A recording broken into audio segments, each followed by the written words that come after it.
Well, after we first brought this topic out in the open, most of the emails that we received were from people who thought that we should have included an atheist in our discussion.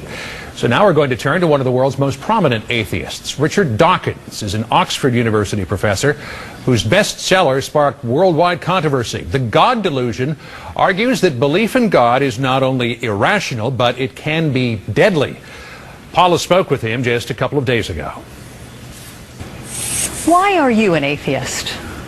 Why don't you believe in Thor? Why don't you believe in Zeus? Nobody believes in most of the things that you could believe in. You're an atheist with respect to the flying spaghetti monster. I'm an atheist with respect to the Judeo-Christian God because there is not a shred of evidence in favor of the Judeo-Christian God or indeed any other God.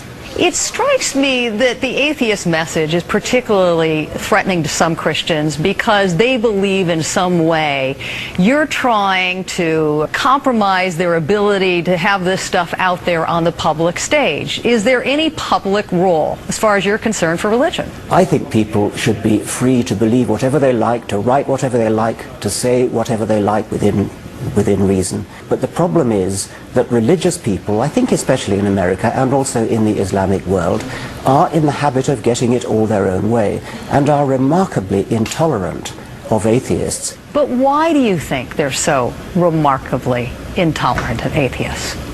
Well, I think there's a sort of historic misunderstanding of what atheism is.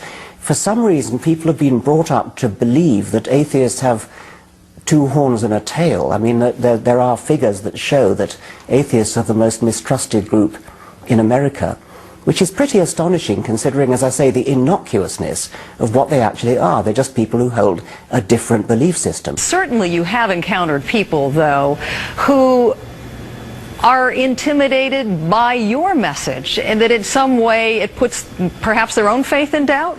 Well, why would anybody be intimidated by mere words? I mean, neither I nor any other atheist that I know ever threatens violence. We never threaten to fly planes into skyscrapers. We never threaten suicide bombs.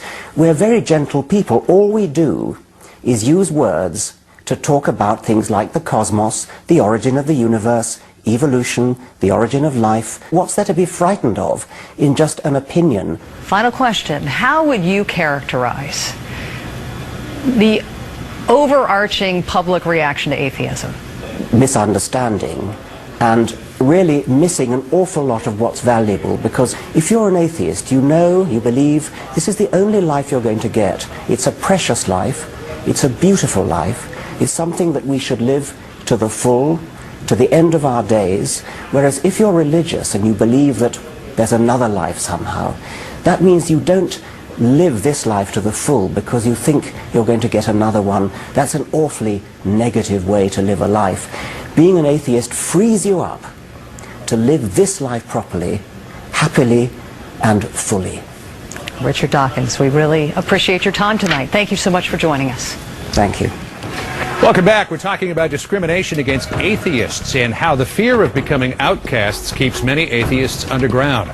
Let's turn to our Out in the Open panel again. Atheist Ellen Johnson is here with us, the Reverend Jesse Lee Peterson, and radio talk show host Rachel Maddow. So let me turn to you first of all, Ellen. Do atheists bring this on themselves by going to the Supreme Court with campaigns like trying to take the words "under God" out of the pledge, trying to take the words "in God we trust" off of the currency? You're 1 to 3% of the population. Why are you so noisy? By trying to uphold the Constitution of the United States. I think that's being a good citizen. I think that we should be applauded for it. However, most atheists are in the closet, unfortunately. We haven't seen that. This is just the tip of the iceberg.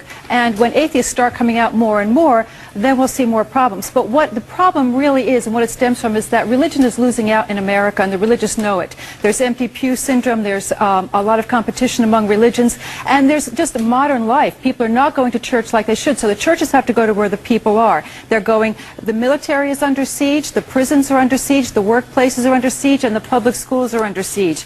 And the religious are getting very angry, and they're fighting back. And when they see an atheist who tries to uphold the Constitution and challenge them when they break the law, then there are all kinds of problems. And mind you, they also go after religious people. In Pontotoc, Mississippi, when a Christian woman said, that organized prayers in that school, the public school systems there, were wrong, and she challenged it. They went after her with a vengeance. Right. Bishop John Shelby Spong received 15 death threats because of his liberal views. So it's not just atheists. Reverend Priestley, you're losing out? Is that No, why you're discriminating against these people? Atheists are hypocrites.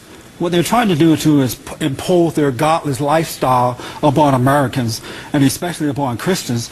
This great country was built on the idea of God, family, and Constitution, and they want to change that. Now, if they want to be an atheist, it's okay to do that, but just go and do it, and don't try to change America. Remove God out of the lives of everybody. And Christians are just fighting back, and real fast. We saw the same thing with the radical homosexual movement. They decided to come out of the closet, and what they did was they imposed their lifestyle upon Americans.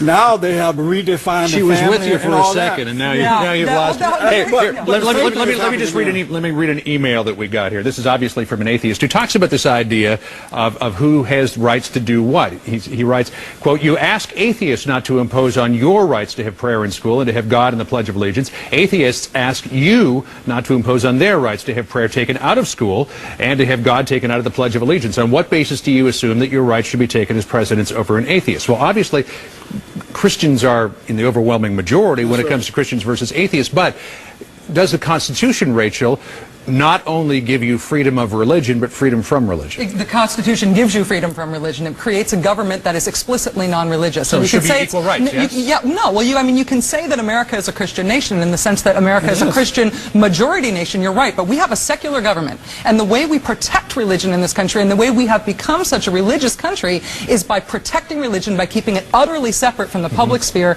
and from government. And so there's that's not the American way, though. Yes, it is. We have Christianity in the public schools first. We're running out of time, so make it quick.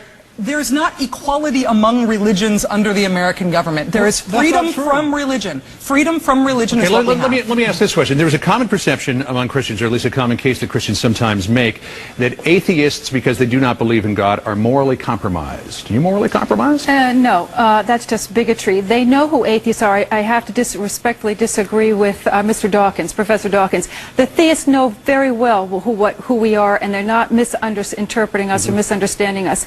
That's just bigotry. And in order to make religious people feel better, they have to say lies about. Where do you get your morals from? Christians get their morals from God, from the Bible, from God. Where do you get yours from? It's not about where we get our ethics from. Where do you get them from? It's a question. Right? No. That is a question. Where do you get them from? The from? idea that we don't have ethics is not borne out. No one sees that. We're not the ones that are, abusing children.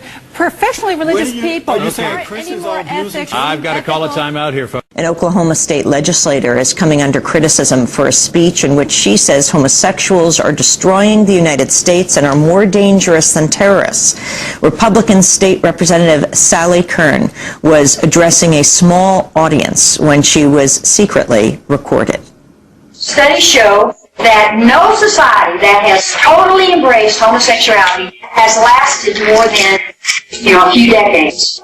So it's the death knell in this country. I honestly think it's the biggest threat, even that our nation has, even more so than terrorism or Islam, which I think is a big threat. If you've got cancer or something in your little toe, do you say, well, I'm just going to forget about it because the rest of me's fine?